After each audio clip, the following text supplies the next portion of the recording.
Hear ye, hear ye. Here is another episode of Casting Couch.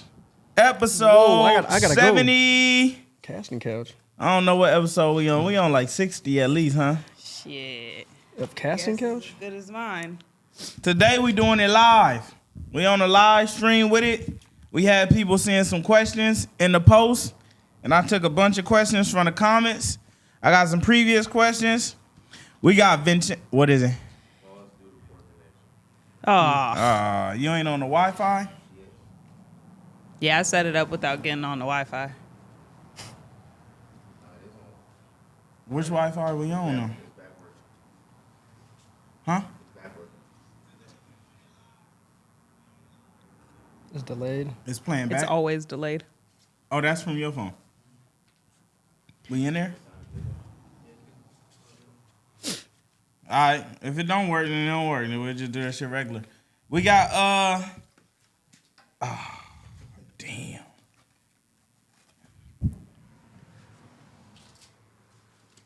We got Vince here today.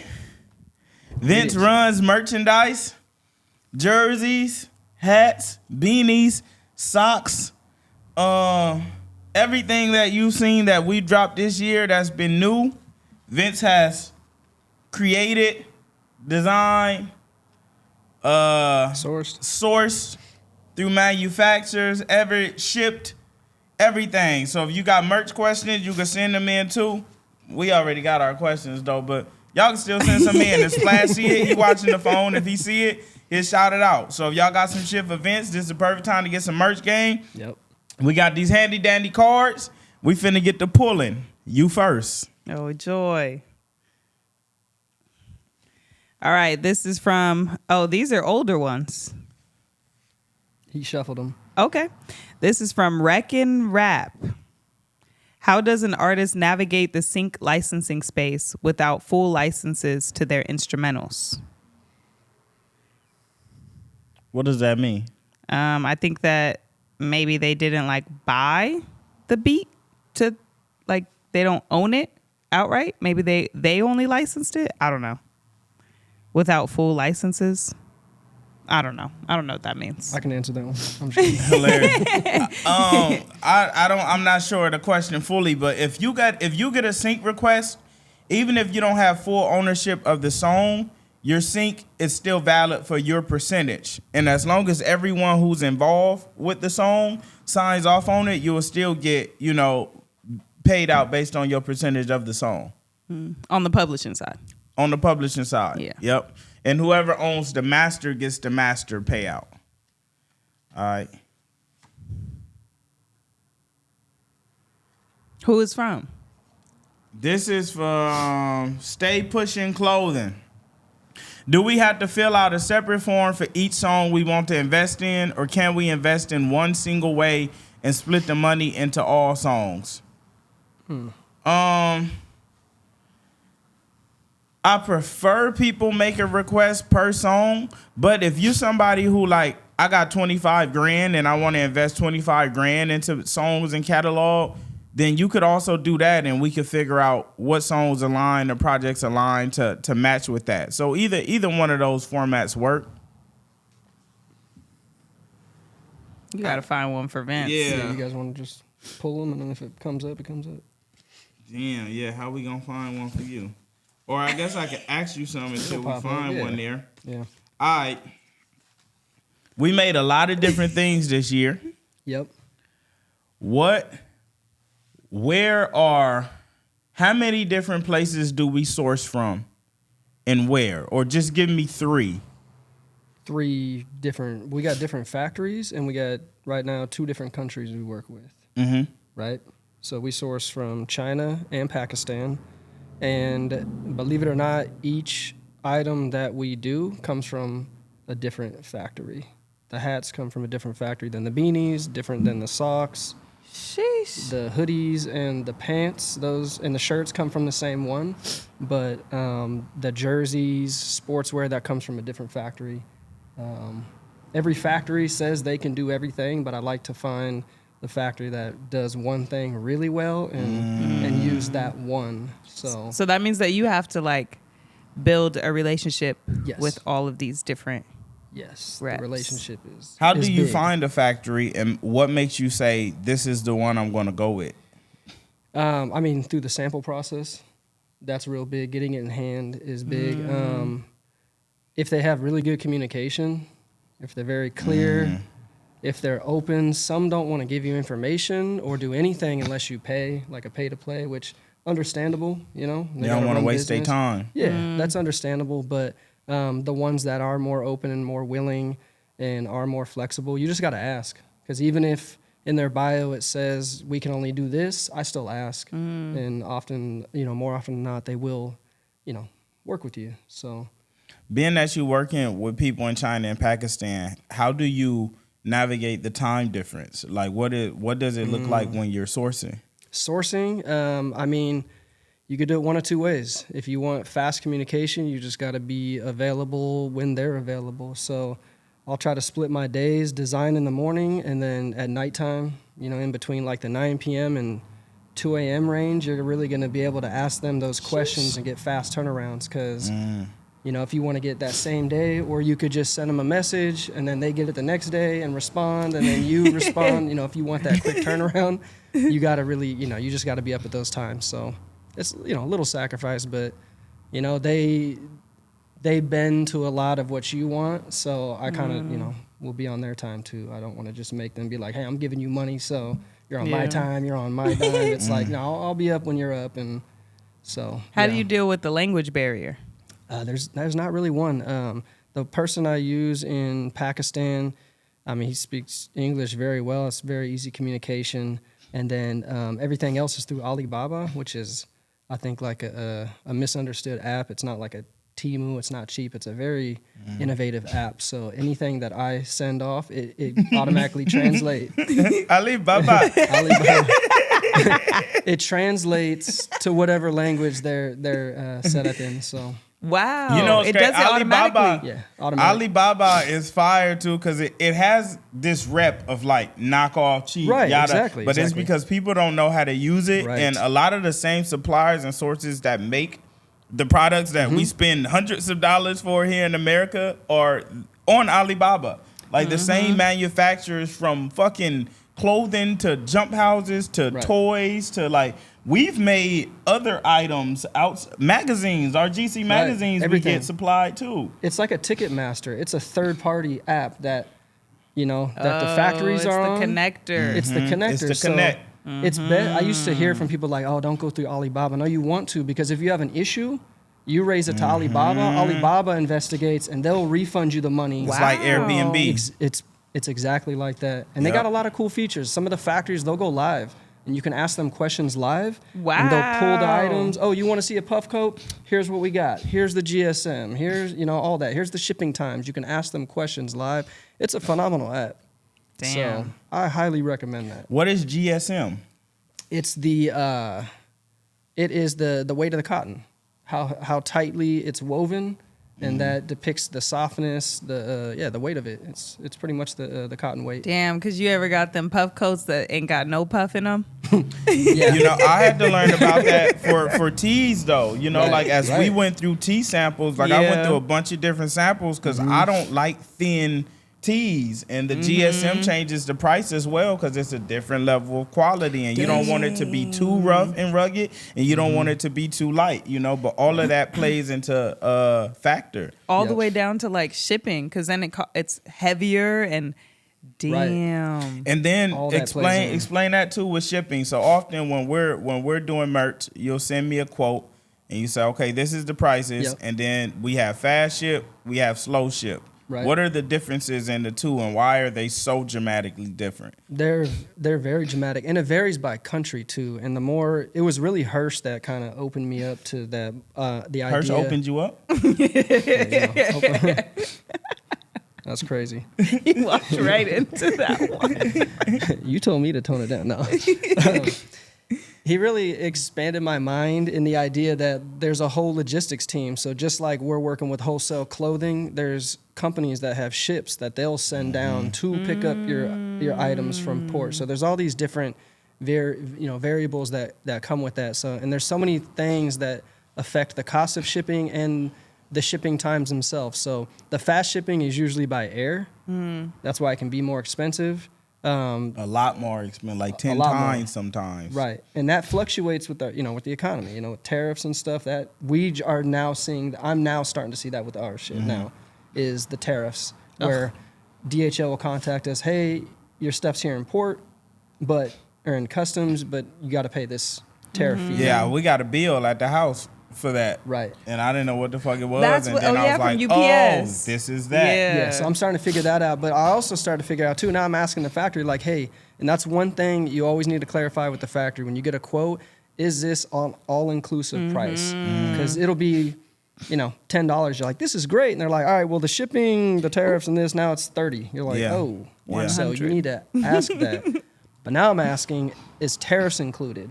Because sometimes some factories will cover the tariff costs and add that in. So Oh, nice. that's something to really look out for, because your stuff can be held up in customs for a long time if you don't know. Or if you don't pay that tariff in time, they're just going to ship it back. And for slow shipping, we're usually looking at 30 to 45 days. It usually is. It sometimes, ranges. Sometimes it get here sooner ranges. though. It does. Yeah. I and say fast shipping is 20 to 40.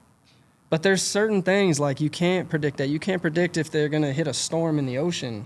Yeah. And the boat gets, you know what I mean? There's just certain things. Or, one thing I used to do during COVID, the port in Oakland used to get backed up. I'd go to Grizzly Peak and look out, and you can see how many boats were waiting to dock. If there's 15 in there, Yeah. for any store, Target, Safeway, your stuff is sitting there.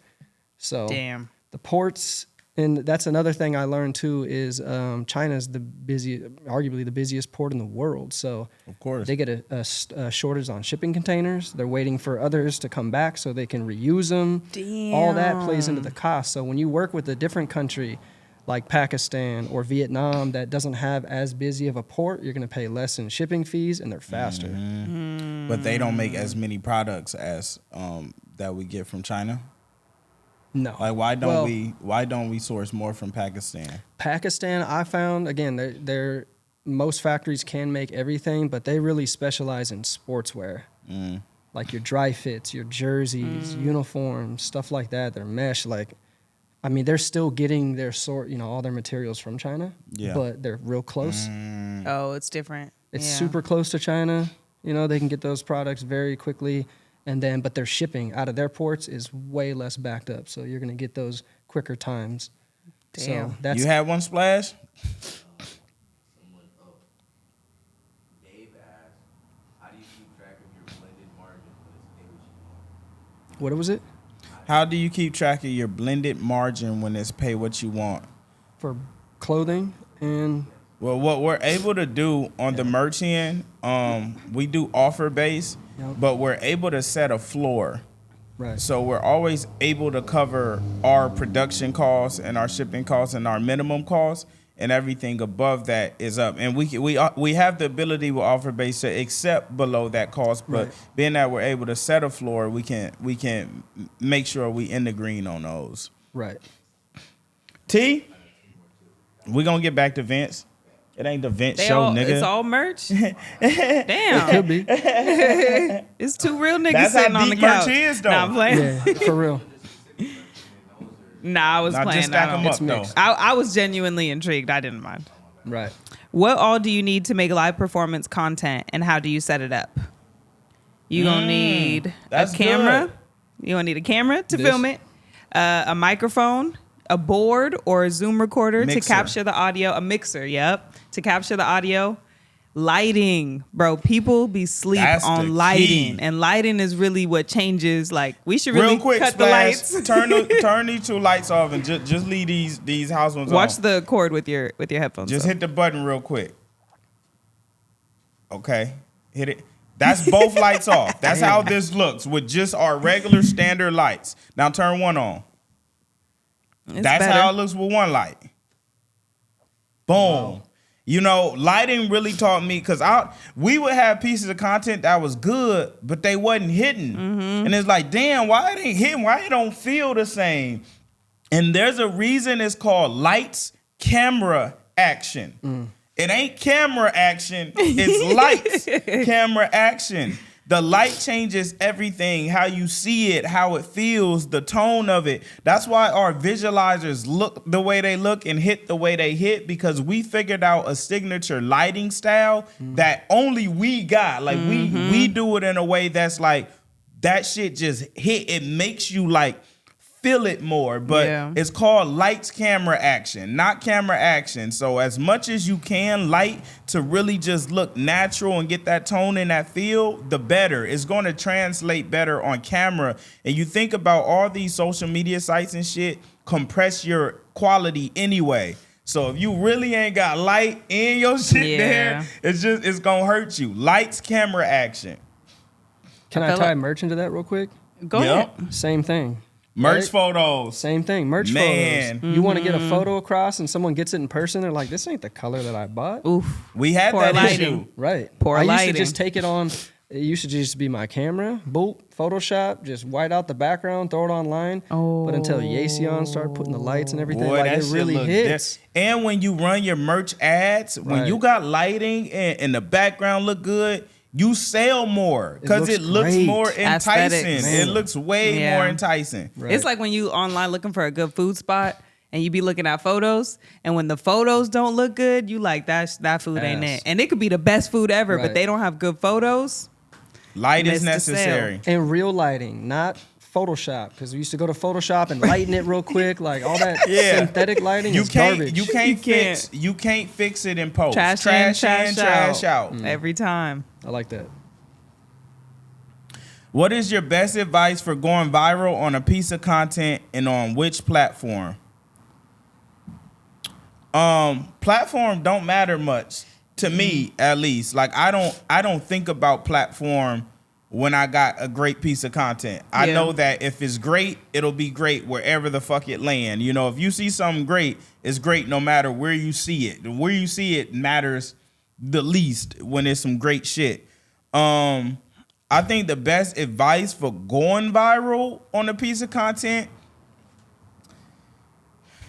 is several laterals, right? You can make something that's highly entertaining, that's just like undeniable. Like certain singers, when they sing live, they could just be in their bedroom, but they sing live and it's like, oh my God, like they have undeniable talent. So it don't matter what they do, that shows. I think educational content has high virality. Like if it's something I can learn from, like I had a walking clip from yesterday or 2 days ago, maybe 2 days ago. It's almost at 1 million views, and it's just me walking. And the first thing I said in the clip was, some people can't cheer for you when you winning because you win and make them feel like they losing. Boom. 1 million. It's one of those things that everyone can relate to, so it has hella shares and hella comments because niggas relate to it. It's real and it's authentic. So I think it's either the entertainment side, where it's some shit that really entertains me and makes me laugh or smile, or I'm engaged and I want to share it, or it's something I really learned and gained from, so I want to share. But the key to virality is share. Like if your homies and people don't want to send it to somebody else to be like, look at this shit, it's probably not going to go viral. And you're not trying to sell them something all the time. No notes. That was good. Damn. Okay, Ain't Vince. no merch shit. There You was gotta one do in the here. ones that Okay, don't here, have let me- anything written, No, because those there are the was- ones there I was did. one Another one in for me? here Damn, that you was reading all like the questions, specifically bro. for. I can't even. I'm not reading them. I just remember it. I put Vince at the top. Hey. Right there. There, Vince. Look at that. That's your name. Aw. Yep. Here. Vincent.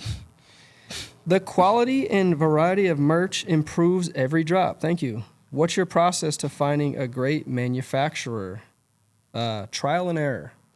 Trial and error. Some Yeah. things you can't get around. We have a lot of Samples. A lot of samples in that merch room. Right. A And lot of that's samples that never got cleared. That's the key to it, you know? And don't rush that. If you take your time on that process, that's like building that foundation. Then we can, now if it seems like we're dropping stuff quickly, it's because we put in that time to find the right manufacturer. And a lot of these manufacturers we use now, I've worked with for about 5 years and seen thousands of pieces. So, but it takes that. And How long is that process from finding a manufacturer to getting the design of them, to getting a sample, to getting the product here and being able to ship it and sell it? Finding a manufacturer you're actually going to use. Because what I'll do is, honestly, if it's something we haven't done, I'll find like 5 to 10 and just spam them. Like, this is what I'm looking for, and I got a set of questions. It's like, if you can't do these things, that's automatically like, no, can I customize it? Are you flexible on the minimum order quantities? There's certain things you guys, I just got a little list that I'll send them, and off the bat. For people who are new, what's an MOQ and why is it relevant? That's minimum order quantity, right? And that's relevant because that'll dictate how many pieces you have to order from them, right? Some will have high quantities. You got to order 1,000 of one thing. Some have lower ones. Now, the more you order, the less you're going to pay. So it does balance. If they have a lower minimum order quantity, you're probably going to be paying a little more per item. But again, that's if they're flexible with it, then those are usually ones I'm going to work with. So finding a great manufacturer, again, trial and error. So sample it, get a sample in, and see how they react from that. You know, if you need changes with it and they're good with the communication on that, then that's someone I want to work with. As far as designing it, it's the tech packs. Your tech pack is your communication to the factory, your visual communication. What's a tech pack? Tech pack is the flat technical drawing of the item, right? Oh, like the ones that you be showing us to be like, Yes. hey, should we do this? Those are more detailed. Those are dumbed down versions because I've worked with some of these that's factories. when you have like the seam length and all that. Yes, Oh, okay. That's really good for like custom stuff, right? If you're doing custom sizing. Now, if you're working with a manufacturer that already has a product that you like, you don't have to add in, the length and all that stuff. Then you're just sending them more design and how you want it laid out. But yeah, the more detailed you are, the better. If you got a hat, you want to put in how big the hat is on the front. Is it 2 centimeters up from the bottom of the bill? Wow. Is it 5 centimeters wide? You got to put all that in there. If you don't do that, they're going to just eyeball it off your design, and that's when you're going to have mistakes. So, Mordecai, can you run into the merch room and could you grab a racing jacket, a hat if there is, a magazine, maybe just grab like I should have brought different that in. items. I thought about that. Thank you. So it's a process. Yeah, just T?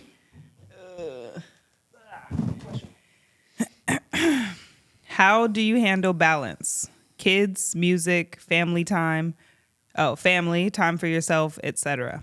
while chasing something. How do you decide what gets prioritized and sacrificed? What does that look like daily? Man. that's a tough one. Well, me personally, I don't have any kids, but in terms of like prioritizing the business and then time for myself, I was actually just telling Cujo this. You have to have time for yourself. Like, even if you have to schedule it out, you have to have it. Like, for me, every single morning, I have a minimum of 1 to 2 hours that are dedicated to myself. I'm going to go to the gym. I'm going to read. I might just lay in the bed for the morning. But if you don't have time for yourself, it's really hard to feel like you have balance when you're doing something that is in service of other people. And a lot of business is a service to other people. So it can feel really draining, like you're not really pouring back into yourself.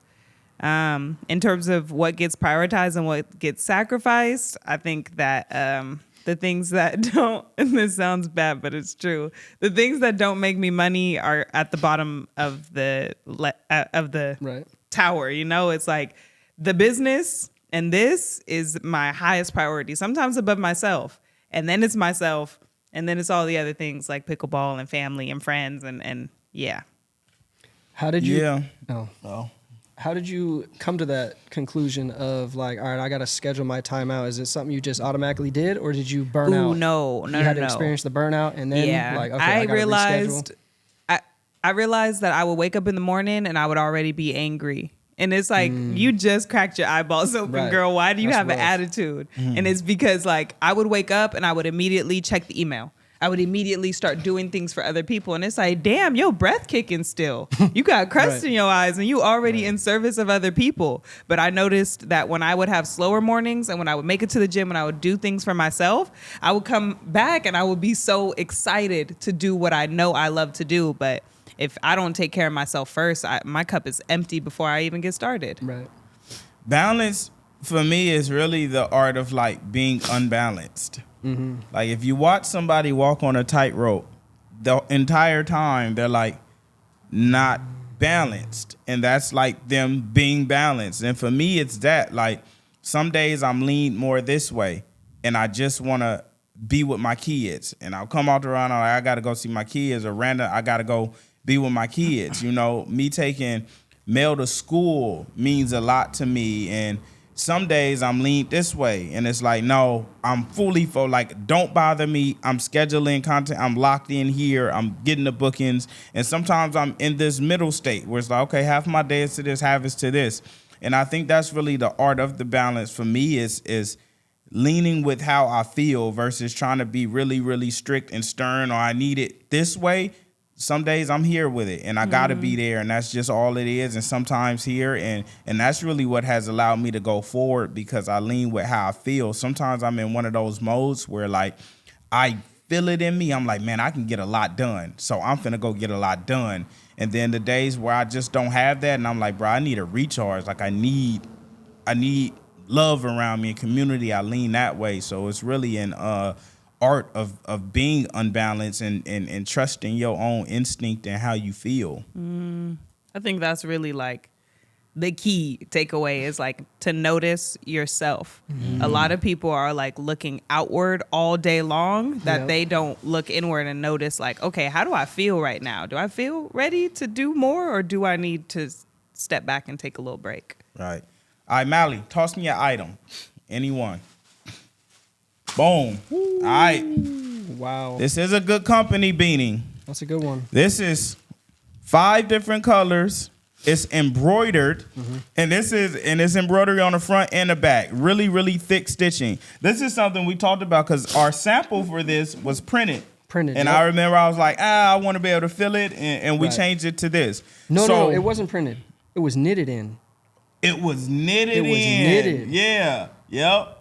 And that one was flyer too. Yeah. But this one, the feeling of it. Better. So for this, what did this take? Before we get there, what was the difference in the feeling, and what made you go with stitching instead of knitting? The knitting just felt like the rest of the beanie. It was like in it, almost like a DTG print for a shirt. Yep. Like it was just in it. And I went with the embroidery because it makes it look like it's popping out, and like it just different textures. Like the different texture makes it look different and feel different, you know? So with this, what was the inception of this? Like, what was our idea? Why did we create this? And then where did we create this? And what was that process of it? Just so people understand what goes into each thing. What goes into each one. So this was an accessory piece, and this is something I tell every brand, like accessories are everything. Like this is your piece. This is the complimentary piece for, I think the jacket we did first. Then the hoodie, then it's like, well, we might as well throw this on everything. But the inception really came from that. And, growing up, I was a big Jeff Gordon fan. And I didn't realize until after I made it that he was from Vallejo, which is super crazy, the connection. But I used to go to the Sonoma Raceway. So this was influenced by that. And I like to kind of just do things that you wouldn't normally see. Throwing a racing theme on a football jersey, mixing different worlds and together. I like doing that. So I like the knitted one too, but you're right. This one had a good feel for it, and this was just one of those things. We sent the design to the factory, and at first they could do it a cheap way. They can actually just print the colors. We don't want that. These are actual. Each color threads. is a different thread, right? And that's what makes it. And it costs more, but the quality is completely different. So then the inside wouldn't have reflected what the outside is because it would have just been printed. And then when you fold it over, that shit would have looked. And then if you did this to it, you're gonna see the different. The color. It would have been white. It. Yep. Yep. Just like that. So. What was the MOQ on that? I've worked with this factory 100? for a long time, so like 50. They'll do 50. Okay. Wow. Um, How long did it take for it to get here? After you guys approved all the details and whatnot. Where did we get this made? This is in China. And we have a hat factory, which is really good, and they can make beanies too, but we don't get our beanies from them. This is someone I found just go outside of the hat company. And it was because I asked my hat factory at some point if they could do something, and they said no. And it's like, yeah, somebody's going to do this. So Right. I found them. They were flexible with it, and then Now they got your business. we got this one done, right? And they're really good with it. And their turnaround time for the sample, I mean, if you get the design to them and it's pretty simple, God, I want to say like 3 to 4 weeks. From approval to landing? Mm-hmm. That's not bad. It's not bad. If you're trying to do stuff last minute, it can be a little rough, right? But King of doing things right, last minute here. Me too. I've had to learn all the patience I don't have through this stuff because, I mean, a lot of the stuff you see, us drop, I mean, him and I designed it, months and months ago. That shirt that you have on, that's my Last favorite year. capsule, and that was Last year. That was one of the first capsules you made when you joined. Right. It was. That was crazy. T? Yeah. Okay, this says absolutely nothing on it. Make something up. Nice. You got a wild card. Look at me. What shows have been the most fulfilling in 2025? What's that for you? It's got to be the backyard shows. Anyone just- specifically? The pop-ups for me lately have been the most decompressing. They require the least of me, and I really get to be a fan again, which is me and Jason had mentioned it. That was the first show, the last show that we did yesterday was the first show in years that he wasn't focused on filming and capturing everything, and he got to sit and be in awe. And he's like, I didn't even realize how much it had grown, the looks on people's faces, the feeling in the room. When you're working something, you're so focused on making sure everybody else is having a good time that you forget to soak in the moment. And so the backyard shows, the pop-up shows have been the most fulfilling. I don't even gotta do nothing. I gotta make sure the go-kart tickets get out, and then I'm chilling. It's me and Avery all day. It's a great time. How has that been for you this year? You've basically been allowing Abe to shadow you run the shows. Yeah. I tell Abe this all the time. She's really my favorite part of show day. I could be so in my head and everywhere else and frustrated or whatever. And then as soon as we get there and I see her, it's you remember, this is why we're doing this. This is what actually matters. The business things, they come and go, it's whatever. But this is what counts. And seeing her look up at me with her little eyes and she's just so excited and ready for whatever we're doing. It's you can't help but be fully present and also excited because I get to do it and I get to teach her what I'm doing. What a blessing that is. Yeah. And now I got me a whole little village. I got a bunch of little Right. ducklings and we all get to hang out and I get to I was telling Splash, they share so much with me just because I listen. I sit there and I yesterday I was so tired I wasn't even saying anything and they were just talking away telling me all their stuff, but it was I'm watching them talk and I'm wow, they have this whole world that they're living in, this whole life that they have, and they have so many things that happen on a day-to-day that their parents or their teachers, they just don't. They're so focused on making sure that all of their basic needs are met that they don't really get to just talk and hang out and just share. And I love being able to be that for the kids. Has the way you do business at the shows or operate changed since Avery's been following you around? Absolutely, 100%. There have been things that have come up, circumstances that required an adult response that I have to look down and realize I'm still chaperoning this young child and she is watching and learning from everything that I do, and I need to make sure that I handle this in the absolute best way possible. She's really held me accountable without, not to say that I would just wild out and do it the wrong way, but it's a different kind of responsibility that I feel having her follow me around and making sure that, you know, she gets to see things done in an ethical way and in a kind way and in a way that's like very considerate of other people and also of myself. Like we have a thing after shows is like we're taking a people break. And that's our favorite thing. And now she does it because she's a star and she has to do shows and people ask a lot of her. And then she tells her parents, I'm taking my people break right now. And then I'll be ready. And I've seen that reflected in her and her ability to take on a lot as a 10-year-old to be able to be all that she is. She has those moments where she's like, okay, I'm going to woosah. I'm going to sit in the car. I'm going to load. And then I'm going to give it my all. And that's it's really cool. Shout out Big A. Big A, not the little one. I think the most fulfilling show for me this year was the $1,000 backyard show.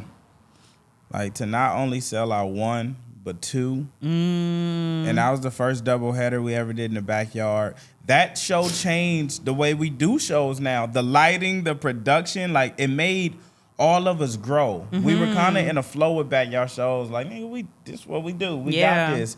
And that moment made us all level up and be like, okay, how can we do this better? And now it affects the pop. Now the pop-up shows are my favorite shows. Yeah. Like they're so, the energy is just, you can't curate that, you know? But that $1,000 show really changed everything. And it was just like a reminder for me of my value and what I am to people and what I mean and what I'm building, how special that shit is. Yeah. I feel like the $1,000 backyard show made the backyard classy. Like people be seated, like we be turned up and we be going, but it's also like, it's so like, and you know, chill. I've been working towards that. Remember, I finally got to a point where I was like, bro, I want people to sit down, which is crazy because for so long it was like, stand up. Like, why y'all ain't standing up, jump? And I got to a point where I'm like, nah, sit the fuck down, bro.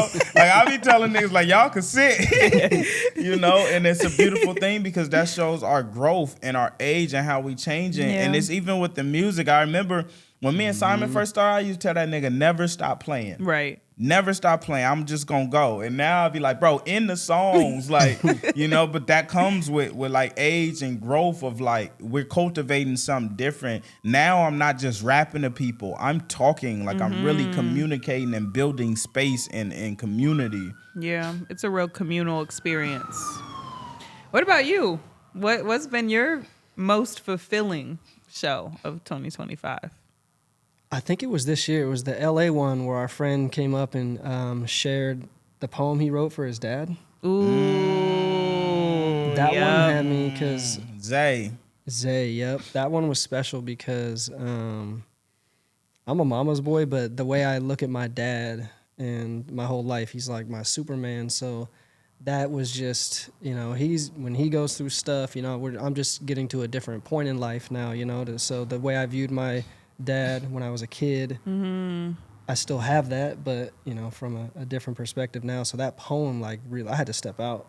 I stepped out of the merch area because that, you know, that was the first show I cried at. I had to step out. It was like I was going through some stuff, and it just, the timing of it was just like, man. But that's the beauty of those shows, right? To be able, there's not many things, you know, I've come across where they hit you emotionally. It's like, I don't want to walk around life feeling like a robot. So it's nice to feel, and for that to trigger, it triggered you. It was just like, wow, this is crazy. You don't get that at shows. That's so, you don't want to walk around feeling like a robot. Like that's really why the shows feel so good. They're emotionally pulling in a beautiful way. It's not traumatic. It's not just a DJ set. And it's not like, it's not traumatic. Usually when we feel emotions, it's traumatic. Right. Every now and again, you know, you have this crazy peak of joy, but most of the time when you're like reminded of your humanity, it's through trauma. Right. But we get to do it in a really beautiful way that's like fulfilling to people. Organic. It's not a song that takes me back to heartbreak in 2008. I'm like, oh, I'm crying now. No, it's something in the moment that it's special. Special. All right. Is it still necessary? This is a good one. This some real game. Yeah. Niggas ain't nobody even give this much information or insight. How's the live doing? Real, y'all all right niggas over be there? hoarding this shit. It's still running? That's crazy. No way. Dead. It might have died. It turned off. Oh, we timed out. You want me to Did restart the it? phone die? It might have timed out though. I think probably it's like an timed out. hour. The phone died. Oh, that's Well, janky that's as some- shit. Live boy. over. We still here with y'all. Hella funny. Right as I It asked. went. I said, hold on.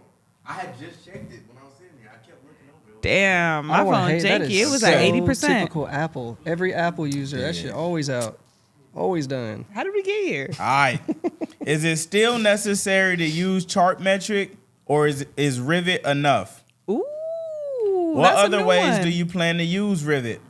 Dang, Might I been wish it was tuned still in. live. Yeah. You want to go live on your phone? You have yours?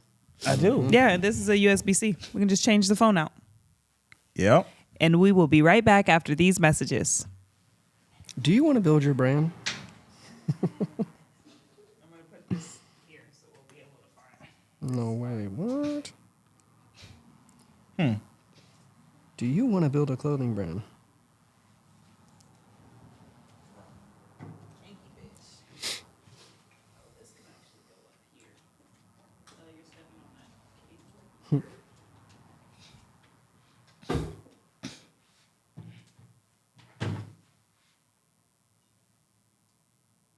I'm like, what are you looking at? I didn't know it was on there. Typical Android. Camera greasy. Damn. That's fucked up.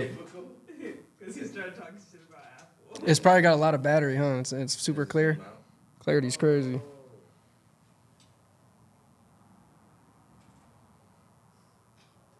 That'll do. And we're back. 3, 2. The way he looked. It's a phone. Nice. In there? I think so. Come on. Can you check the audio monitor? Yeah. What is that? The 26? Yeah. The new Galaxy. Hey, check. Yeah. How you like it? No audio? Oh, This nigga. bet that up. All right, they said, Do you want to redo that question? yeah, I'll redo it for the lie. Is it still necessary to use chart metric or is Rivet enough? What other innovative ways do you plan to use Rivet? That's a good question. Chart metric is definitely still necessary because chart metric is a broad scape of all of your data from everywhere, including like Rivet is built to make you aware of people who have bought into what you're selling already. Like it's very direct data for the people who are overly supporting and there and like within your network. Chart metric is just for the world, just every data point you could think of as an artist that you need. So they're two completely different uses. What are some innovative ways we thinking of using Rivet? We've already started. Like, Yeah, with, we like, use email push. we use Rivet for like the Underground Railroad and just getting out shows before announcing them to social media, like speaking to the people who fuck with us directly. Yeah. I think to speak to your point, like Chartmetric feels like a global database to where you can try to like find out who your audience is because you can reference them to like similar artists and all these other things.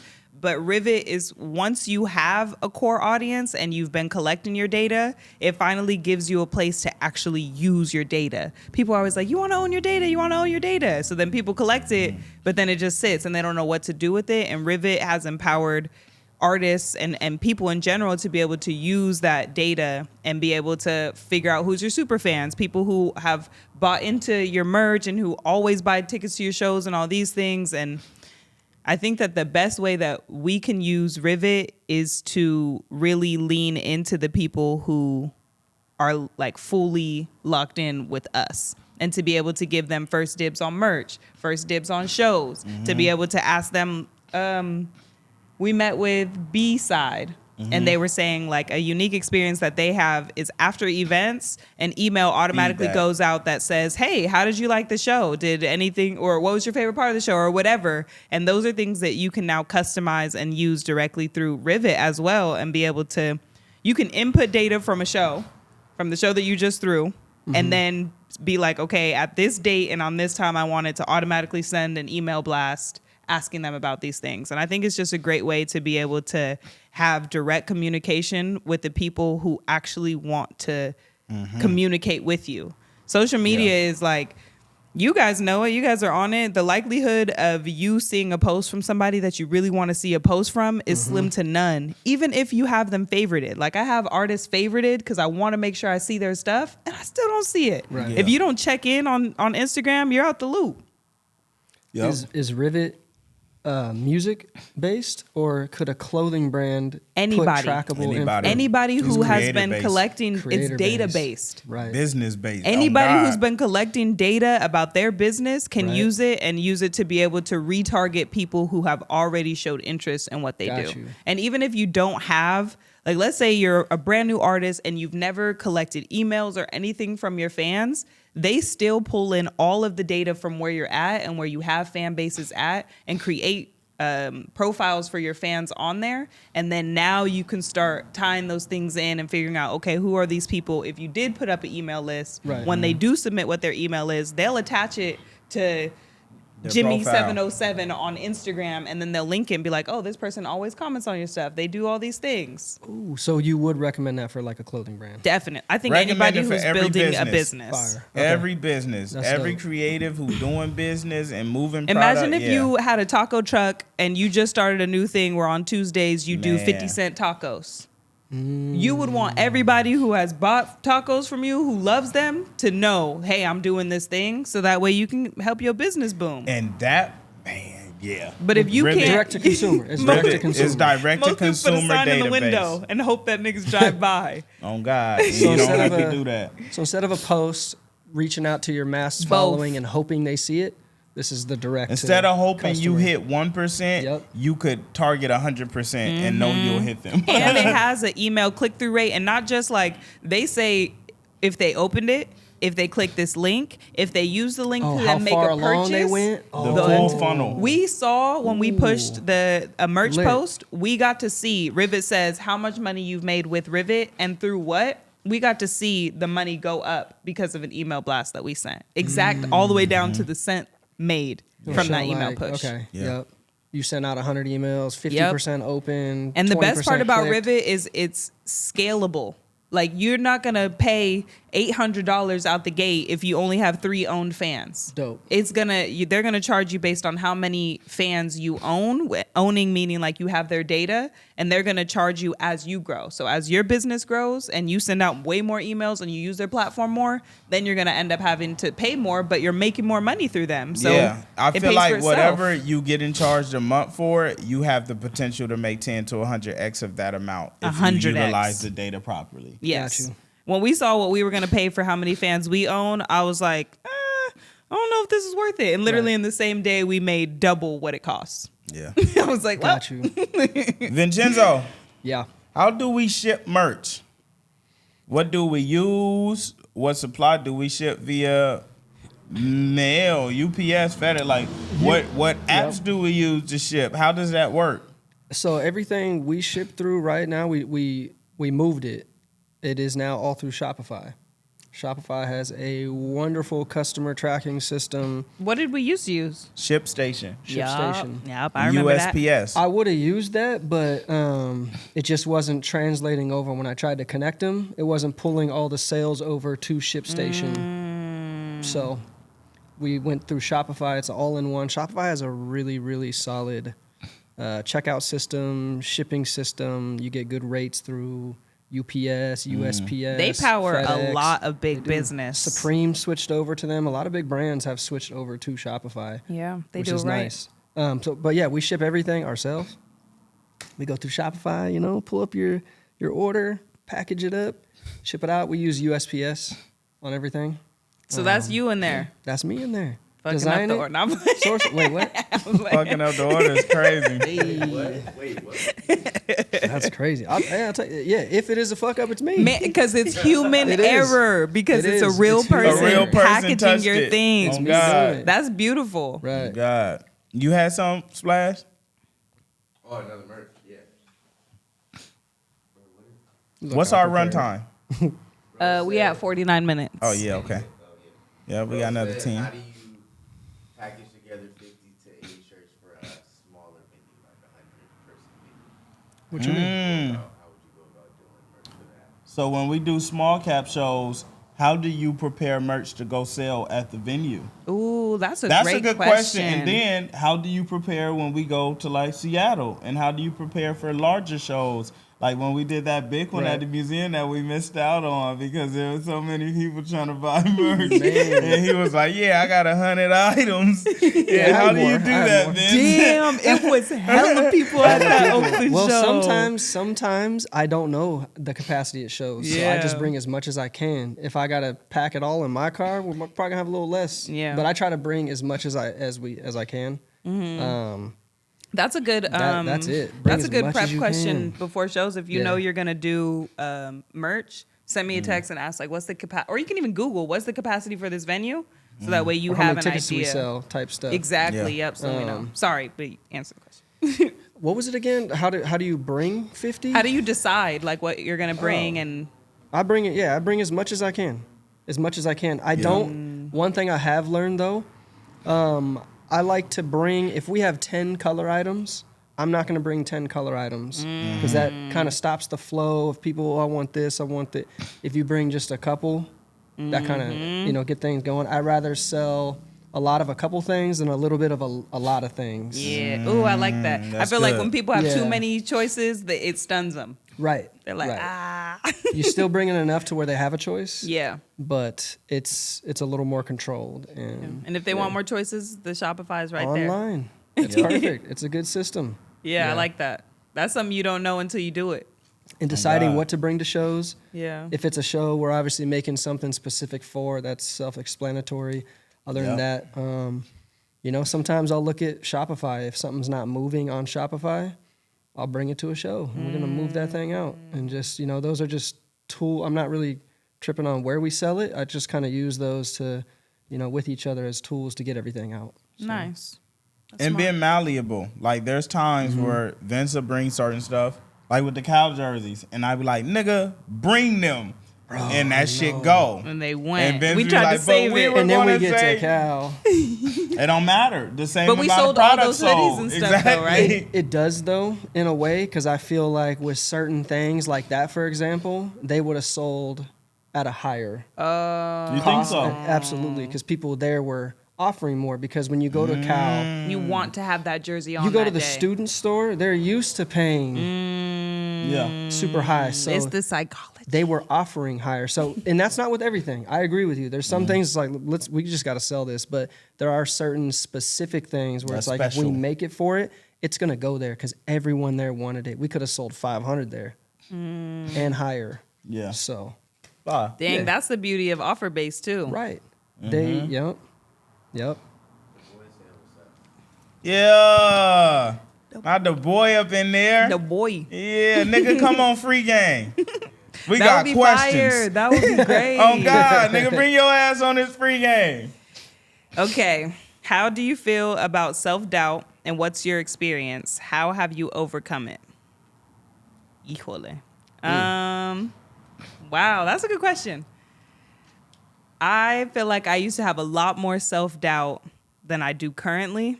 And I was able to overcome that self-doubt by doing. Like I had a lot of doubt on what I was capable of achieving because I hadn't done none of it. And it's like, well, I don't know if I could do that, but you ain't even tried yet. And everything that I was unsure that I would become or that I could do, I've just chosen to do it afraid. Even if I don't know if I'm going to be the best at it or I'm going to do it the best, I'm going to try and then I'm going to learn. And then the things that I didn't do right, I'm going to do better the next time.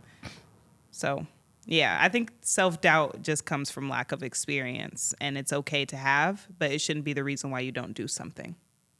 That was a clip. Yeah. That was a good one. What she said. Yep. That was a great one. What should be the monthly ad budget for a developing artist? Oh, yep. That was a perfect one for you to pull. Wait. What should be the monthly ad budget for a developing artist? It depends on how fast you want to develop. Honestly. It depends on how fast you want to develop and what's within your range. If you have it, spend it. Wait, but how? Wait a second. I got a question for that for you too. I think if you have it, spend it. But I mean, you know, like they're saying as a developing artist, and the developing artist, like, you know, when the label gets a developing artist, they spend $100,000. but on the shit that's like moving, right? Like once Yeah. you, that's what I meant to elaborate on. Yeah. Because they just finna. Do not spend money on ads without any data. If there is no data saying this shit work and people love this and they want this, save your fucking money. Wait till you have something that works, that's desirable. If you don't have that, then leave it alone. What does something that works look like? I think metrics are different depending on what it is. So say on merch, if I announce something and I say, hey, like them cow jerseys, if I say, hey, these jerseys going for sale, and just organically we do $3,000, $4,000, $5,000 that day, to me that's like, nigga, I just made $5 with no support. What you think I'm gonna make when I put this ad on it? You feel me? But if I made that announcement and I checked the sales at the end of the day and it said $10, we gonna leave that one alone. Right. You feel me? Like the data tell you when it comes to content. If I post content all the time and my shit usually do 60,000, 50,000, 70,000, and then I post a clip like me walking and it do 700,000 in 24 hours. Clearly people like this organically. I'm gonna put that paper behind it and fire that bitch up. So really, like, if you have the data backing it saying that, hey, we're enjoying this and we love this, why would you not show it to more people? That's all an ad is. Like, people think an ad is inorganic. You can't, or ads are also organic success. I was just telling you, I was watching the Caught Up in My Head video on YouTube the other day, and I looked at the comments, and there's hella people in the comments who like, bro, this is the first time I got a YouTube ad that I actually liked. I actually enjoyed because I targeted the right people, and it was a product that was good. It was something they would have already wanted themselves. They just didn't have a chance to see it. If you never put your billboard up and say, hey, I got that shit, they not gonna know you got that shit. Yeah. You feel me? Like, it's only gonna reach so much, and when you put that ad on it, it allows it to expand beyond just your homies. When you post regularly, it's literally you just telling your homies. Yep. When you put that ad on it, it's you telling your homies who don't even know you exist. You feel me? Like, you're just able to activate more people, and I'm a firm believer in, like, if 100 people like it, then 100,000 will like it too, if they know it's there. But if they don't know it's there, they just don't get the chance to support it. So as a developing act, depending on how fast you want to develop and how fast you're able to scale, I think you should base your budget on that. If you're somebody who's making $1,000 a month off music, take a quarter of that and just throw it in ads. As that scales and you know you can get it back, like for me, you know, it was a big thing, me posting my ads. And there was hella people like, why would he spend $120K? That's a waste of money. Right. Why would you spend $120K in 90 days? Bitch, in 90 days, I make 300, 400,000. Heavy on the bitch, Why the though. fuck would I not spend 120,000? You feel me? If I know I'm finna make $250,000 minimum, that means I'm gonna double that minimum in these 90 days. Hell yeah, I'm gonna spend 120,000. Right. And I'm gonna do more than that, because when I spend that ad, I'm gonna get bookings, I'm gonna get merch sales, I'm gonna get people who buy tickets to shows, and I'm gonna get streams. So nigga, I'm getting money 4 ways off one ad.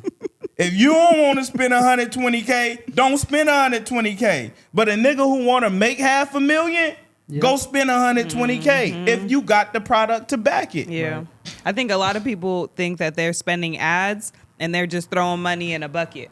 And it's like they don't understand The that fuck it bucket. the fucking bucket on shit that didn't work in the first place, and so they're not seeing no result Right. off the ad. But it's like you're not spending dumb money. And it's I seen some calculated. people, because people were like, man, you spent this much and only got like 19 million. I think it was like 19 million views. And they skipped the whole part. That bitch say 500,000 link clicks.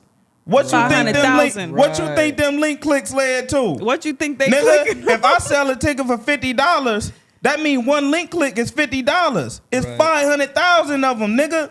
Like what you looking at the views. I don't give a Right, fuck right. about just views. Views I don't sell pay? product, nigga. You don't get paid for views. Like y'all missed the Right. whole point. The views is just the sugar on Awareness. top. What you Yeah. think a nigga gonna do after they see me and they like it? Right.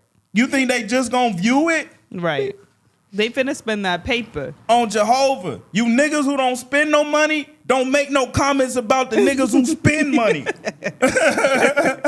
That's why you ain't got no money to Oh, spend, God. nigga, because you don't spend no money. Oof, that's a bar. That's a bar. Niggas do And not be your blueprint- reinvested. Your blueprint doesn't just work with music; it's for clothing brands too. Mm-hmm. When you met Everything.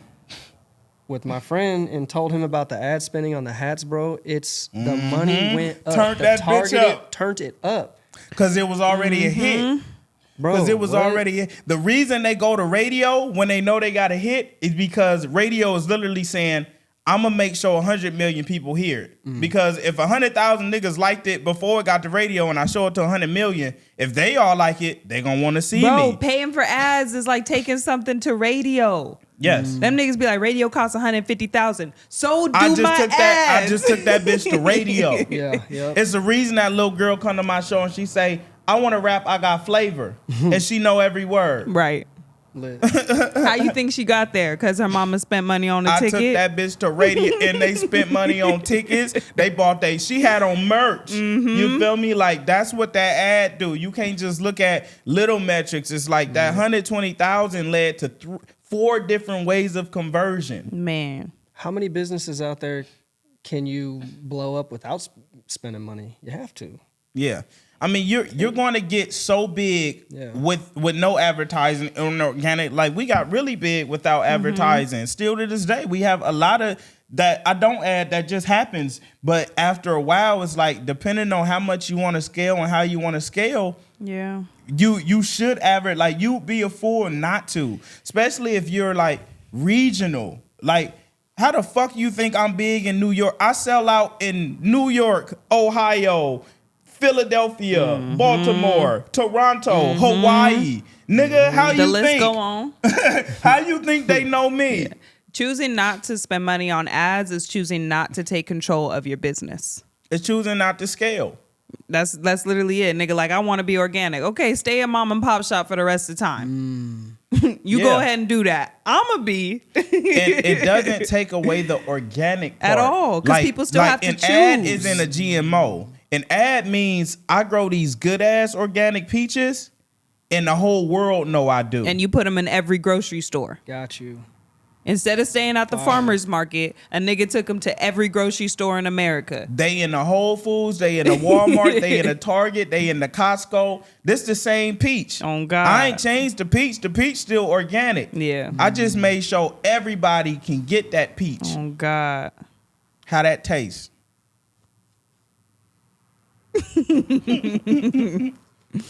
I think we're at an hour. Yeah? Yep. Okay. Okay, look at this. Last one. And Vince, you can chime in on this too. This is a good one, actually. What do you do with merch or things you don't sell? Everything sells. I'm just kidding. Nigga said everything sell. Everything going. Hey, one thing that's cool to me, cool as fuck to me is I'll be walking sometimes or I'll be looking out my window and it be like homeless niggas walking down with Goodcompenny hoodies on. And that's from like the work that I've done. Shit that didn't used to sell that just sat in the garage. Me, my mom wanted it. We'd go drop off at all the encampments where niggas be. And I see it in my community. Like, one dude was walking down. Him and his girl had on old Goodcompenny hoodies. And I went in the murder. I got him brand new ones. I'm like, bro, that's my shit. He didn't even know it was from me. You feel me? But the shit that we don't get off, I give it to them. We give shit Right. away. We put in pack. we Turning give a into lot teddy of bears? shit away. I feel Turn very, into yeah. teddy bears. I feel very adamant about this conversation here because to me, hearing that doesn't sell, like, what does that mean? That's like having a good song that doesn't go viral. Doesn't mean it's not a good song. It's just always maybe gonna it's sell. not its time. Yeah. Right? So, Yeah. and again, people have this misperception of, oh, it dropped. Like, if you get caught up in, just like in music, there's fashion trends. If you get caught up in that wave of fashion trends where it's like, ooh, I got to have this right now. It didn't sell right now. I got to put it on sale. And Right. you're going to get customers conditioned to like, I ain't going to buy this right now. I'll just wait till it goes on sale. Yeah. But just pull it back. Just because your audience hasn't seen it, the whole world hasn't seen it yet. Right. We could run the same thing over and over and over and over again, and the whole world will never see it. If it works, Always new. If it works, it works. If it works once, it works twice. If Right. it works twice, it works 4 times. That's the beauty about having a hit. A great song, a great product ain't never out of style. Right. This nigga still slapping Field Effect 1. This nigga still wearing go get that bag tees from the beginning. They be still You feel- buying them they from your still mama. wearing the GC hoodies Right. with the patch. You feel me? Like it don't ever go out of style. No one's going to see that and be like, "Ew, you still wearing that fucking racing hat? That's crazy." Right. That's If it's old. fly, No. shit. So if it doesn't sell right away, then, we pull it back. Which is crazy because now they have this whole industry of thrifting. And what is thrifting? It's old stuff. It's old stuff that people are like, nah, this still fly. But this just goes to, you just got to come, maybe you're not selling it properly. Mm-hmm. Right? If it's not selling online, doesn't mean it didn't sell. We bring it to a show and it's gone. God, it's probably a random photo and terrible lighting, and you like, why my product Right. not selling? Try God. different shit. Don't- Sometimes it's just the delivery. Right. It's not the product, it's just the delivery. Right. You see You brands. feel me? If I order a package from you and you bring the package to my house and throw that bitch against the door and stump on it and walk off, I don't want it no more. Even if it's something I wanted. But if you bring me some shit that I didn't want, like I get gifts all the time. Some I love, some I don't. But some are brought to me so well and packaged so well, it's just like, man, this I'm taking it. It feel good. You feel me? So sometimes it's just the delivery of what you trying to get off. Can we look at one more merch item we never got to? You only did the one beanie. Let's do that before we end. Not that one. Pass a few more before we end. Hey, this is That's a classic a hoodie. Good hoodie. I A welcome love to the those family hoodies. hoodie. This was one of the first hoodie runs that we did. These are my favorites too. I think so, yeah. It's really great quality, good strings, Good nice puff and thick print. like we like them. This puff print All right. too. All right. Facts. No? That's real. Yeah, I mean, I do like my hoodies thick. This puff print, this also, is this the one with the hang tag? Yeah. These also have hang tags. So what's the process that went into everything on this hoodie? Vince chooses. Like you don't get, there's no merch that comes from us that's just like pick and drop. Like everything on here, this nigga decided Right. and for a specific purpose. Some things I do because of just personal preference. Like you'll see there's no This tag got an in inner here. tag? Nope. No tag. Because I don't like, me That's the personally, I don't like a worst. scratchy tag on my neck. So, So how do we know where the size is? it's underneath the woven tag. So The size instead is of- on the Yeah, woven come on. tag. So it ain't got to scratch your back. And now we don't pay for 2 tags. You don't pay for a tag here and here. You pay for 1 tag right here. I mean, You got to pay per tag. Yeah. every you got to pay for for every each right? every add-on. Someone's Wow. got to sew it on. Right. This was, again, trial and error. Remember, we got these and I think we did regular print, screen print. Yep. We tried all the different ones. Yep. And this just has a nice feel to it. It looks good. Yeah. And the hoodie itself, too. I like to get a good quality hoodie to where there's, even if we printed nothing on it and just had this, It's just a good it's hoodie. still a good hoodie. So, Just a good hoodie. yeah. love Yeah, it. this Throw was something just- else. Give me another Come one. on. Get this out of here. I'm just kidding. Classic. Hey, ho, ho, ho. Oh, this is the special one Oh right here. my God. This when this is a one we're special gonna- one. You got to run that one back. So this was developed because I told you I was doing Tiny Desk. Yep. And I was like, we should have something special. We both agreed we should have a special piece for Tiny Desk Right. that we could be able to monetize after. And with that, we end up making this racing jacket. Right. I wore it on Tiny Desk. We announced we had them for sale. We sold out instantly. This is a really premium. Man, what niggas don't understand too, Vince be trying to get me to tax because this shit You niggas is paying $500 for Yes. shit that is not this quality. I don't let nothing come through here that ain't some shit I will wear myself in real quality. These ain't Not colored. prints. Yeah. These are different garments. Those are panels each sewn in. color sewn in individually. This is real embroidery, nigga. This shit lasts 100 years. It's gonna be a nigga in this with a. This has my signature engraved. Like we was letting these off for far less than what a nigga should. Right. But this is a really. It got buttons. It got zippers. It ain't the same. It's really not. And you know, when you wore it on Tiny Desk, low key, you created a look. Like I think a lot of people, when they think of LaRussell, if they don't super follow you, they're gonna think of this think with of that the jacket. yellow beanie. Yep. You created a staple look, and that's the power of a good quality product. Because I'll see people make drawings or send me little like little Yeah. characters, and that's what I'm wearing every I time. love it. I love Yeah. that. It created a staple look. What you got, OG? Where did we get this manufactured? This was China as well. China. China. All right, Donald. You got that? That boy said China. Was that your baseball throw? This is a collaboration that we did for our Cal show. We did jerseys, we did hoodies, and we did these hats. It got the cow bear on the side. These are claw marks. This is a bear paw. This is a California bear hat. Right. This is a really, this real quality. Niggas be paying 50, 60 for these. I ain't even And taxing niggas that. No, you should be. We got the double snap. I know I No should. We one's are doing we the are double we are snap. 50-60, 50-60. This the double snap. Come on. Like, and I let niggas get it off offer base. Vince be dying inside. he like, bro, this real. This is shit you can Right. only get in the Right. good stores. I think people need to know that we really go back and forth on He's pricing. not really dying inside either. We're all good with offer base. You know, I'm not. actually, No, I'll he tell do. you- We I'm do. not. We do. We have a lot of I wanna run it conversations up. about No. pricing because, No. and it's not just It's that. real. It's like he sees how much I put into this shit, Right. Yeah. and he sees how much I pay to expedite shipping so people could get their products. He sees how much I'm like, fuck it, run that, and Right. people don't understand some of these runs. I'm spending 20, 30, 40,000. Right. And I gotta wait 45, 60 days until I could even profit off of it. Then I gotta go market and sell it. I gotta spend more money on the ads, more money on shipping. And I'm letting niggas pay whatever for it. You feel me? Right. But I do that because I want to see everyone in the world in my brand. And I get Vince's perspective too, because it's like, bro, we're selling premium product. It's like us with the shows. It's like you like, niggas shouldn't be seeing this show for $5. Exactly. This is the $1. $1. this is the greatest experience ever, and that's how he feel about this shit. And I feel that same way. Like these are really going through each product one by one. It's like this is shit that was made from our minds and our hearts that we put all of our effort and time and energy into creating to bring to life. This doesn't exist nowhere. Right. It was only in our head, and now it's like in the real world. It's a real manifestation of a nigga hard work.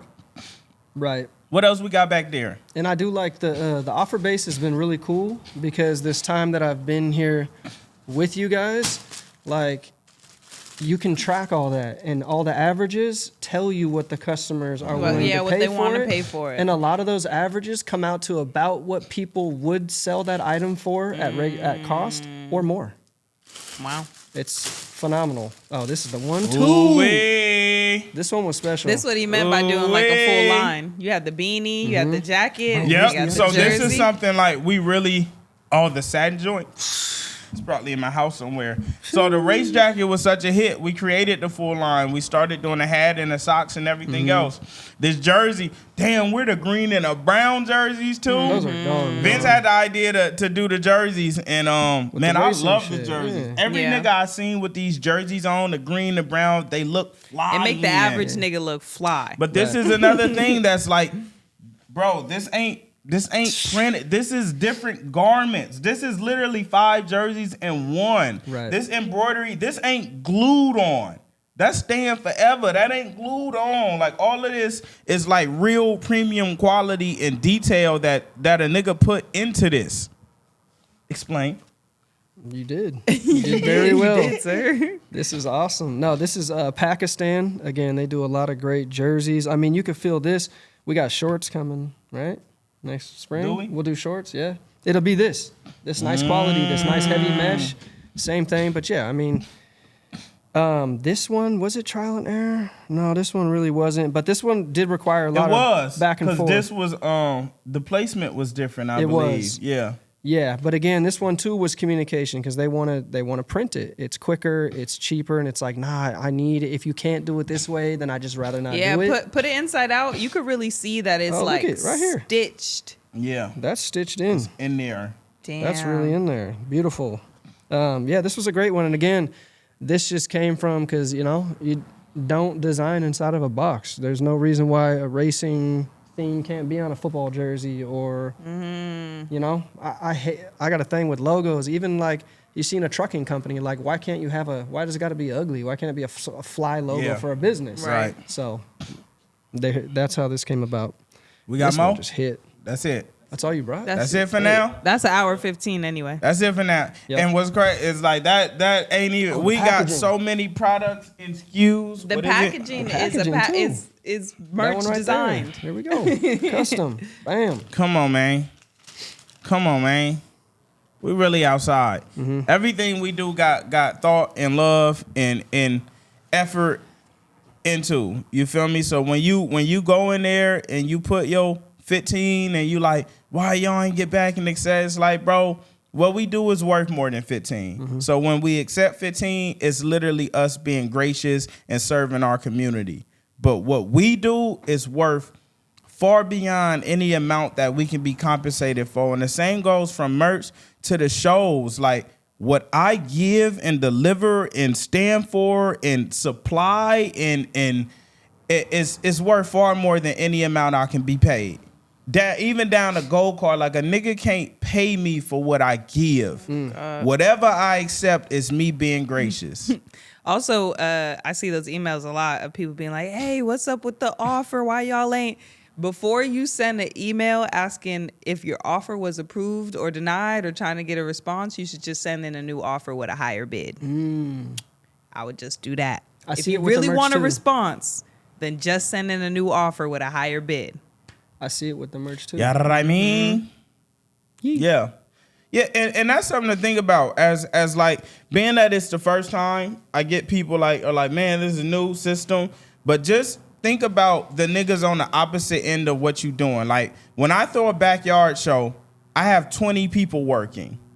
20 people Minimum. who come and put speakers up, put umbrellas up, set up merch tables, everything. We in the crib. And a nigga is like, I'm going to give you 10 and I need 3 tickets. It's like, bro, you have to be fair on your end too. It's like, bro, this ain't no fucking charity. Like I want everyone to get this experience, but be for real. If you're going to put 10, then nigga just get 1 ticket. Cause you understand like, it's 20 niggas working who care, who building something. Nigga, like, give me the 3 for 10. This ain't Wendy's, nigga. That shit's insane. You feel me? Like be thoughtful of everything that goes into this shit. And I feel like we miss out on that because the world has been so commoditized that you don't think about how much goes into everything that you receive and how much care and love goes into the things that we give. Cause we give so much, it make you just be like, that nigga gonna give it. You feel me? God. Right. Well, this has been another lovely episode of Free Game. Yeah, that I mean. The game all is things free. merch. It ain't another artist out here giving this much info and game on nothing. Niggas don't want to share none of their sources, none of their supply, none of the details. We giving all that shit for free. The game is free. Them show tickets ain't, and neither is the merch. Thank you. Right. Yeah, that I mean. So if I can't get